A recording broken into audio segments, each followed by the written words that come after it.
Welcome to the Great Girlfriends podcast, where we discuss life, love, laughter, and everything in between. I'm your host, Sybil Amuti, and I can't wait for you to hear all of the Great Girlfriend magic on today's show. So without further ado, grab something great to drink, grab your pen and your paper, and get ready for this week's episode. Happy Wednesday, great girlfriends. I am super excited because, as you know, and I say this repeatedly, I am always blessed to be in contact with, aligned with the most amazing women on the planet. Absolutely amazing women on the planet. And today I am joined by my guest, Dr. Marlo Richardson, who is an entrepreneur, a mother, an investor. um, Marlo, how many more titles can I add to your name? I don't know, but something tells me I'm probably not done. Which is a good thing. That's I actually a great thing. I think so. I don't have a problem with it. A former police officer, Yes. a Yes. producer. Yes. We forgot to say that. Yes. Right? Like there's so many more titles and more in there. And the reason why I'm joined by Dr. Marlowe is because we had an exciting conversation, I want to say 2 weeks ago now, where I learned a little bit more about who she is. We started out as meeting in the mom space. When I learned about more about who she is, I was like, I've got to have you on the podcast because what I have figured out is that Marlowe is the queen of pivots. I have figured that out. I have figured out that you don't say no to yourself. I figured out you ask yourself, how can I make this happen instead of could this happen? And I figured out that you're unapologetic in your quest for your evolution. Whatever that evolution is, you're open to the idea that life is going to take you further and you're going after it. And I love that you're doing all of this in front of your children. They get to see you becoming, pursuing, engaging, relating, standing tall, standing so proud. And there are so many great girlfriends who are watching Dr. Marlowe who feel afraid. They actually will say, because I have kids, I don't have time, or I don't have the skill set, or I don't have the means to develop the skills or the financial capacity, or because I'm at a certain stage in life, maybe this dream has passed me by. Maybe it's too late, right? Or because I am so overly committed in this world already, I don't know if I have the bandwidth to pivot or to add something else to my name. And when I meet women who are like, yes, and I'm also opening this, and yes, by the way, I'm starting this community, or I'm writing this book, and I'm doing all this, and I'm not dropping a kid. I want to hang out with friends. I want to be available to my community, and I want to have joy and be beautiful doing it. I'm like, Samia, hello, these are mentors. These are now, this is village, because that's what life is about, that passionate pursuit of the things that you really believe are important to you. So I just want to welcome you, Marlo, and I want to give you a quick. Yeah. Thank you. Thank you for having me on. It's my pleasure. And she's also a podcaster. We didn't even say this. True. True, true, true. Also a podcaster. Marlo, do you ever feel burdened or overwhelmed by all the things? I honestly don't think so. I don't even think about it. I'm really big on mindset. So for me, when you focus on things that are negative or that you can't do, it's kind of who you become. And I just have chosen, I don't even know when I chose that, but I've chosen that a long time ago that I don't even think that way. So it doesn't cross my mind. I just get it Mhm. done. So, what did elementary school Marlo write on her paper when they said, when I grow up, I want to be Police officer, actually. Oh really? yeah, that was I decided I was going to go into law enforcement when I was in third grade. Wow. Yes, it was a no-brainer. I was in private school. I had remember the DARE program? Yes. Okay, so I had a wonderful DARE officer and she had her K-9 and she was just very inspiring. I'm like, you know what? If she can do that, I can do that. And I just kind of set my life course up to kind of go in that direction. And so when I was 20 years old, I was in the police academy. As soon as I was able to get hired, they got me. Wow. Yeah. Was it what you thought it would be? Initially, it was and more. I was able to promote fairly fast. I was a 22-year-old training officer. If you remember Denzel in Training Day, I was the Denzel with the people that were learning from me who were typically, males twice my age sometimes. So it was kind of rough. I had to have very thick skin, needless to say, starting out. But yeah, that was my beginning. I was a 24-year-old sergeant and like a 26-year-old lieutenant up until I left. Yeah, Okay, you know that's a lot, right? That you it, just it was. tossed. You tossed on us a whole training day career. You like in my 20, and in my 24, I was the one driving people around through the hood, like challenging this. I was testing to see if they qualify. That's so major. How do you think you were able to rise through the ranks so rapidly as a young black female in LAPD, which I don't know much about LAPD. I only know the reputation and it does not favor us. Well, I was blessed because I was at the airport. So, I mean, it's a completely different environment, dealing mostly with thefts and homeless, a couple of deaths, but not nearly as bad as you put it, driving through the hood. Mhm. But I think mostly how I was able to do it, it was just being able to deal with people, all types of people, being, as you mentioned earlier, unapologetic, being unafraid. You cannot intimidate me. You cannot make me afraid. And that's just, I don't even know where I got that from. That's just always been my personality. I played sports growing up, and I think I attribute a lot of my, I guess, confidence, but not confidence in a like a overly egotistical way. It's just, you can't really break me. I'm just kind of a strong-minded person, and Mhm. if I know that there's something I want to do, want to accomplish, I'm going to figure out a way to do it. It's just always been my mindset, and I really think that came from sports, starting with tennis, basketball, volleyball, softball, ran track. I did everything, and I was always one of those leaders out there in front, and you know carrying the basketball team, carrying the volleyball team. I just always had people looking up to me saying, all right, what do we do next? So law enforcement was kind of a natural progression. Prior to law enforcement, just even as a young employee working, I've just always kind of been out front, whether I was, training or on the board or something. I used to volunteer a lot because I've always just been a student of whatever it was that I was doing. I wanted to be the best at it. I love that. So at 26 and lieutenant, you decide that you're ready to make a shift. And why? Oh Lord. So it wasn't at 26. It was more at like 30 something. Okay. Yeah, I was there for a total of almost 20 years.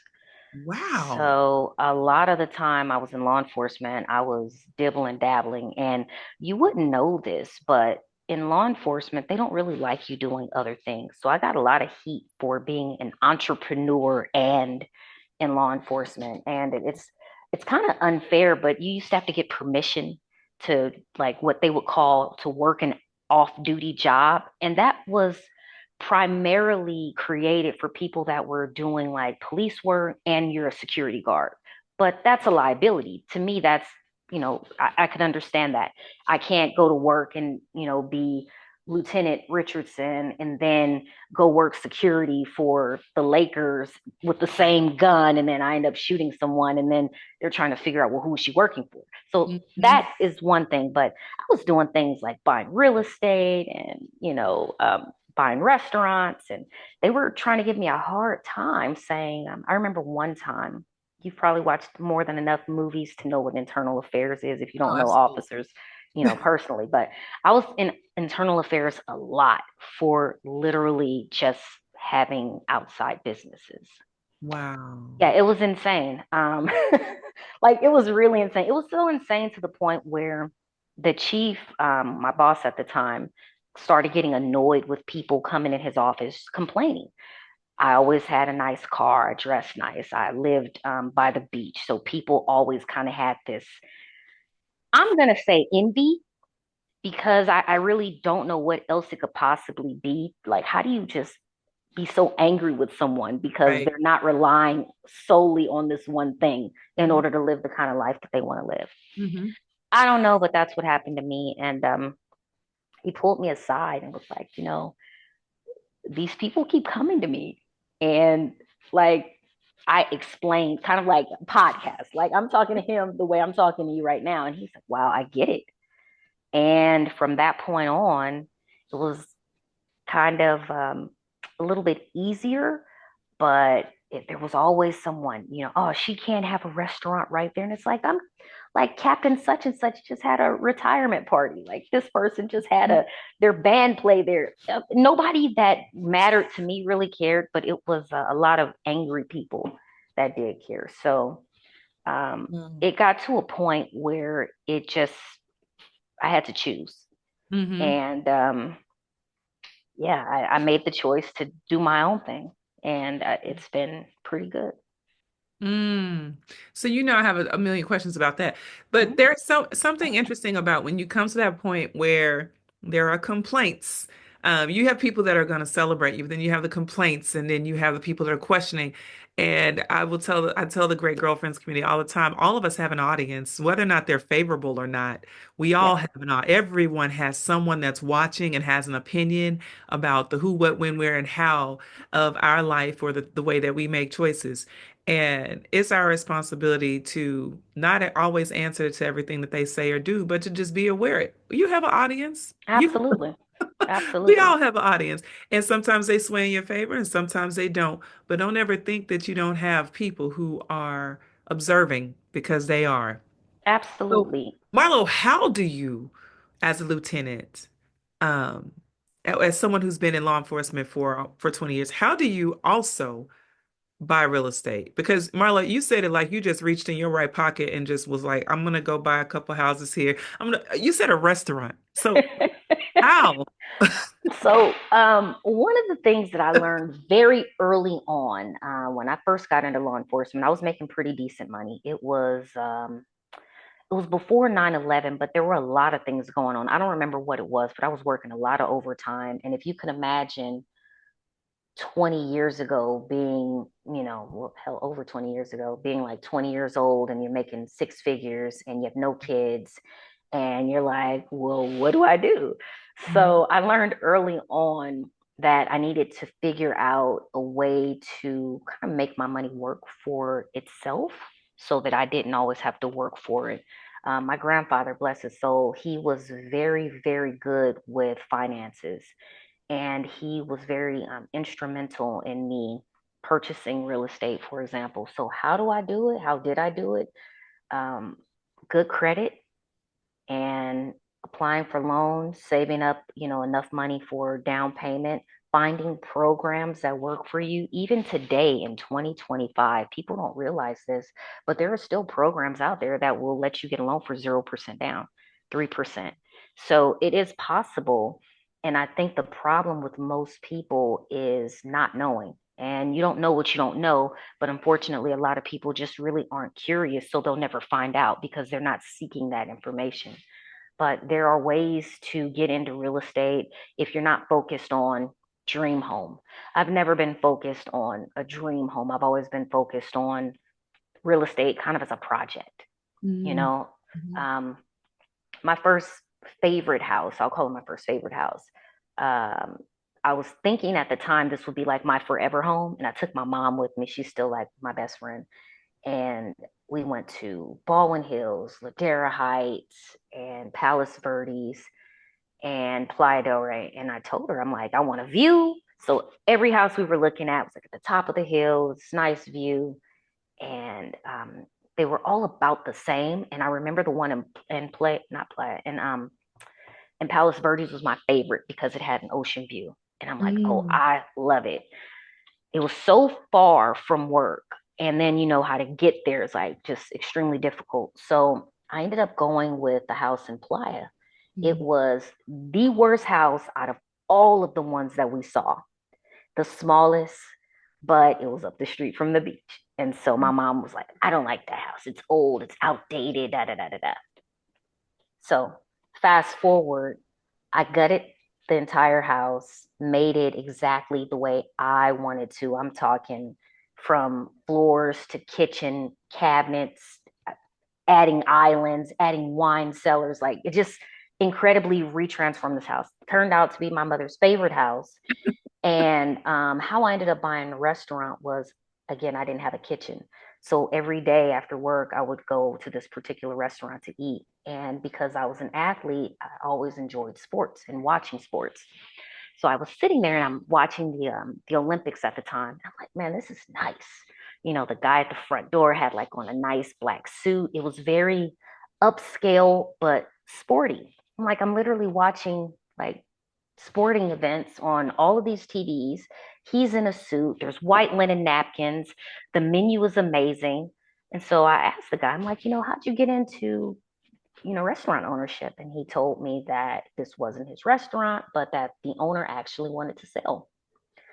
He set me up with an interview, and I ended up buying that restaurant. And it was right up the street from my house. As a matter of fact, Barry's, because a lot of people might remember it. We were very famous for our lobster pizza, Ooh, and it was a really really great time. I probably should have quit law enforcement back then. I was doing really well, and it was a lot of fun. But wow.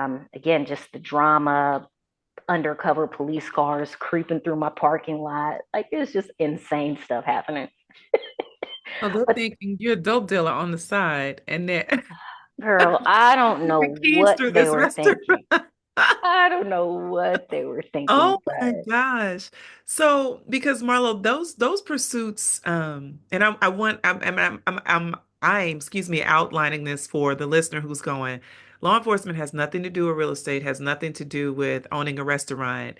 How does she qualify herself? Like, how does she know she could do that? That's what people are thinking as they're listening. Oh, how did you know you could do it? fearless. Mm, The only way you can fail is if you try. So all the people being afraid to try will never know how great they can be because they will never have an opportunity to fail.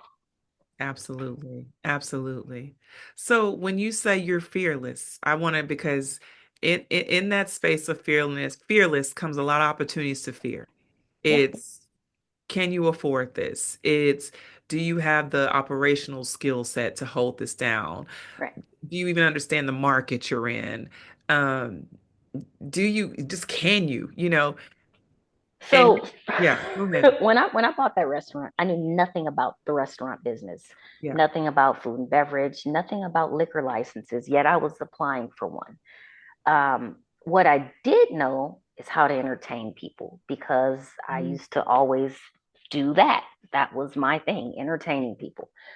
So I basically moved everybody from out of my house and any other house that I had where I was having these gatherings and brought everybody to the restaurant. I kept on the same staff. I didn't change the menu. And I basically had the staff kind of help me in creating kind of a blue book, a mhm, blueprint. mhm, This is how we make this. This is how we make this. And so it just got to a point where it was like on autopilot. I mean, I didn't spend a lot of time there. I hired a couple of friends that also didn't have restaurant experience, but they were smart mhm. to help me out in Uh, different ways. One of my friends is very good as a bookkeeper. She had never done a restaurant before. As a matter of fact, she had never done bookkeeping outside of her state job, but I mhm, brought her in to help me with the books. mhm. Had another friend, he was a bartender. Okay, well, if you're a bartender, you should know a little bit about, inventory. Look around, what do I need? Let's make Yeah, sure we're fully right. stocked here so we can make everybody's favorite, beverage or whatever. I don't want to buy a bunch of stuff we're not going to need. Mhm, So, those are just things we had to figure out. mhm, For me, I think I'm pretty good with money. So mhm, it was more about budgeting and making sure that my margins were in the right place because at the end of the day, the goal is to be profitable. mhm, And so when I started, with the business, that was one of the things that I looked at. Is it profitable? How mhm. can I scale it? And for me, in my opinion, it doesn't matter what industry you're in terms of business, profitable scaling. If it's not profitable, either you can make it profitable or it's not a good deal. If you can't scale it, it's probably not a good deal. It's Mm-hmm. almost like going to work. You can always have that glass ceiling. I don't want a ceiling. I want to be able to take it, to many different places. Yeah. So now we're talking about that blueprint. How does Dr. Marlowe know when an opportunity is for her? And for the woman who's listening, what are some of the things that you look for as a blueprint that says this opportunity is for me? I heard scalability. I heard that is important. I also heard pieces of you saying, can I plug and play some of my key influencers, people in my life, supporters to help, rocket or even build out the foundation for this business? What are some of the other tentacles that you look for when you're adding something to your portfolio? I either love it or it's going to make a lot of money. Okay. Those are really the only two, Okay. passion or finances. Mm-hmm. Mm-hmm. Um, for the most part, you hear a lot of people talk about loving something and being very passionate about it, and the money will come. That works, but it only works in certain environments. If I didn't care about making money, if I didn't have bills, if I didn't have kids in a super expensive private school, I probably wouldn't have to focus so much on the monetary aspect, but I do because it takes money to make money sometimes. Mm-hmm. And so, for a couple of reasons, I'm not one that likes to ask people for anything. I, up until recently, I have done all of my business ventures by myself. Mm-hmm. Recently, I started to partner with other people, and that is part of that scalability mindset. But it Mm-hmm. was a shift. You mentioned pivot. That was a pivot for me. It's like, Mm-hmm. all right, Marlo is one person, and I can't have 15 businesses successfully because hiring people, your business is only going to be as great as the people you hire. And unfortunately, right now, we're in an era where people just don't really want to work. Girl. They want to show up and get paid and not really do what's required to be compensated better. But they Right. want to raise all the time. That's so true. Yeah, that in itself is that was enough for me to say, okay, partnering is good because now it's not just solely my responsibility, it's also their responsibility. And if I don't make money, they don't make money. So we're both motivated to do our part so Right. that we can both be compensated versus I'm their employee or vice versa. And we're just like, hey, paycheck, paycheck, paycheck. Right. Yeah, it's a Right. lot better to partner with people if you can. Yeah. No, that's so true. So when you're building out, I mean, because we haven't even gotten into the podcast. We haven't gotten into you becoming doctor amidst all of the things that you have going on. But what we do know is there is a relentless spirit, there is a determination. You are committed to the success of your legacy. Passion and profit are key indicators for you, and if they merge, that's a hot spot. You just Absolutely. like, yeah, I'm in it. That's my zone. That's my zone. You also mentioned being fearless in this pursuit. Um, have you ever gotten to a place where you felt stuck? And if you did, how did you get unstuck? Um, I don't think I've ever felt stuck per se. Okay. I think if I had to give it a word, it might be kind of overwhelmed, but not overwhelmed where I felt stuck. It's just like I look around at my desk and I'm like, okay, I've got to do this, this, and that. And sometimes it takes me a minute to prioritize because I feel like two things are equally as important. Hmm. And I'm trying to figure out, okay, which one do I do first? And I usually just go with the quickest one. Which one can I knock out first? And Yeah. then I'll go, to the Same. next one. Right. Mhm. But yeah, I don't think I really feel stuck. Mhm. That's pretty good because I will tell you that many women will say that they get to a place where they either feel stuck or they feel a lack of support or confused, as to, yes, I want to make this pivot or yes, I want to add something to my portfolio, but what is my next step? Yeah, I, What I would you can say? understand that. I Mhm. think a lot of that has to do with your network. Mhm. And sometimes we look for support in the wrong places. Mm. You would like to look to your partner. You would like to look to your family. And sometimes that's not the best place. And sometimes it's not intentional. It could be because they have a gazillion things going on and they don't have the bandwidth to support, your dreams and desires. Yeah. So, networking is important. And sometimes you have to find a new network or a different network. There Mhm. are networks for everything. I was just explaining to Marley, my daughter, about the importance of networking. And I was explaining to her conferences. And I asked her, so do you remember when I used to go to all of these conferences for this? At the time, it was the chief of police conferences, because before I decided to leave, I was in the process for being a chief at a couple of different departments. Uh-huh. And I used to go to all of these different conferences. So even today, I have a very large network of chiefs of police that are in other states and other cities, and some of them retired, some of them, not. But those networks are important. And you don't realize how important it is until you surround yourself with people that are like minded, similar goals, and you're helping each other.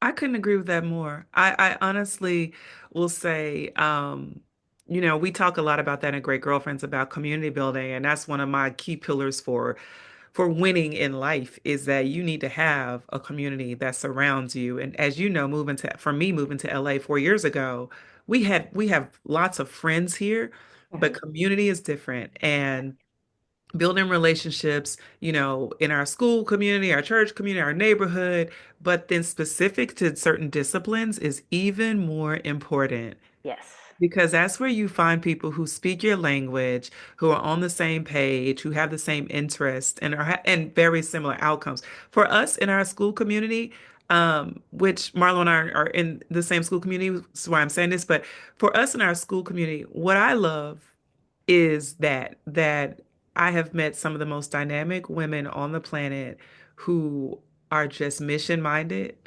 and kind and strong and fun. Yes. And you know what I mean? And so it mirrors everything that I love about life. And I feel at home in that community. Likewise, in business community, I have found so many sweet spots where I'm with other content creators, I'm with podcasters, I'm with people who are scaling their podcasts, etc. And I find myself saturated in strength. And to your point, if you don't network in those right spaces, and even for you, you were saying you were becoming a chief of police, so you were networking in chief of police communities. Having those aspirational networks, Yes. super important. Absolutely. Because I was going to skip a step. I was going from lieutenant to chief. Mm-hmm. So in between that is like a captain. For some departments, there's a commander. And a couple of departments, I would say it was more of a recruiting thing. They actually reach out to people that they have an interest in. So it was Mm. going pretty well up until so That restaurant, they said, hold on a minute.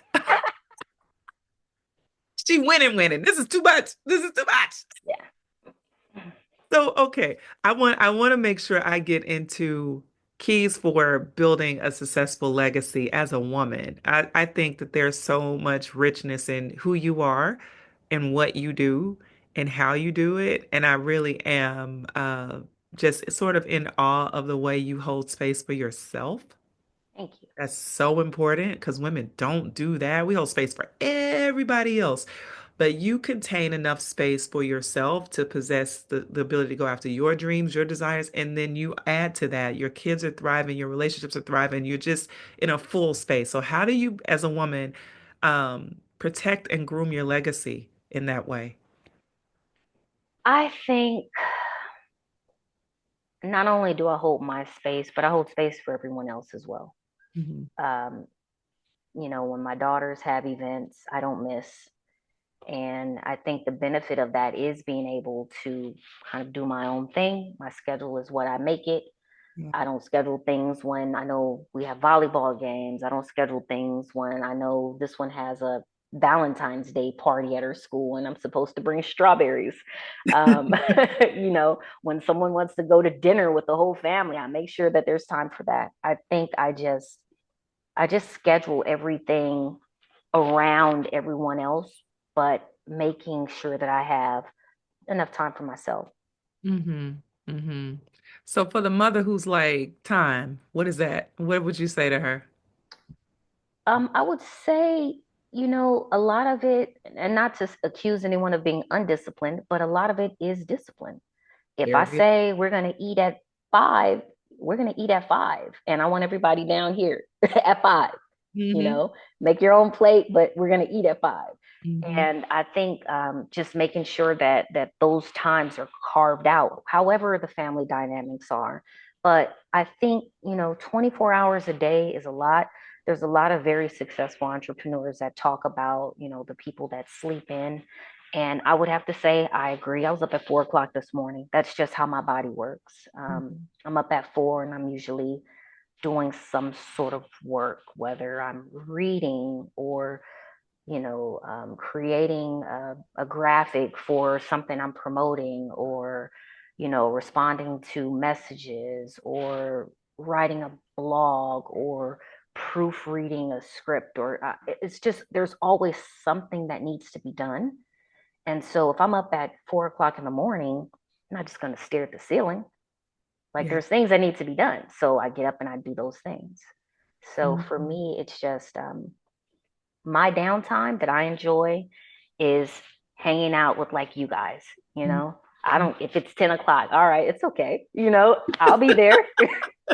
I make Good. time for those type of things so that I still have time to do everything else that needs to be done. Mm. So Long days. discipline, yeah, but discipline is the key because Yes. that allows you to prioritize the things that you value most in the right order. Instead Yes. of responding to the day, you are really setting and establishing a tone and an order for your day. All the time. I love that. I love that so much. Um, Last thing I want to ask you is what are you incredibly passionate about right now?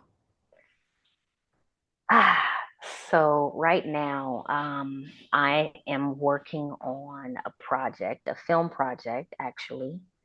And I think that is going to be, I think that's the thing I'm most passionate about right now, Mm-hmm. for a couple of reasons. I produced a number of things, but because I've done so many things, I have a lot of stories within me. And Mm-hmm. so this is one of those stories that I'm kind of creating on my own. And I believe I'm going to take it all the way, like the complete independent route. I have been through the pitches. I've sat down at Netflix and Showtime and all of these other different major networks for other shows that I was producing on.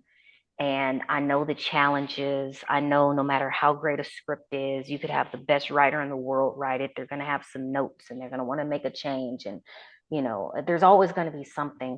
But if you do it the independent route, you kind of do it your way. It may Mm-hmm. cost you some money up front, Mm-hmm. but you don't have anybody telling you this character should be a different color or whatever the case, is going to be. Mm-hmm. But I'm going to do that. I'm going to take it from script to screen. We can't wait to see it and hear more about it. Hopefully, you'll come on and tell us about it so we can be a part of your promo tour for this amazing Absolutely. film. So, where can the great girlfriends keep up with you, Dr. Marlowe? I know where to find you, but where can they find you online and on your website, etc.? I would say start with Instagram is my favorite for some reason. And Okay. so that's typically where I spend the most of my time, but it's at MS Marlo Nicole. So MSMarlonicole. Mm-hmm. And you can find everything else pretty much from there. Okay. Oh my goodness, I love you. This has been so much fun just chatting it up and getting to know more. And I thank you for your time. All right, great girlfriends. Did you enjoy this week's episode of the podcast? If so, would you please give us your amazing review on iTunes? Every single review helps another great girlfriend get plugged into the podcast and the community. Speaking of community, make sure you join our Facebook group at The Great Girlfriends. Follow us on Instagram at The Great Girlfriends and on Twitter at _great GFS. I'm Sibylla Muti and I'm out.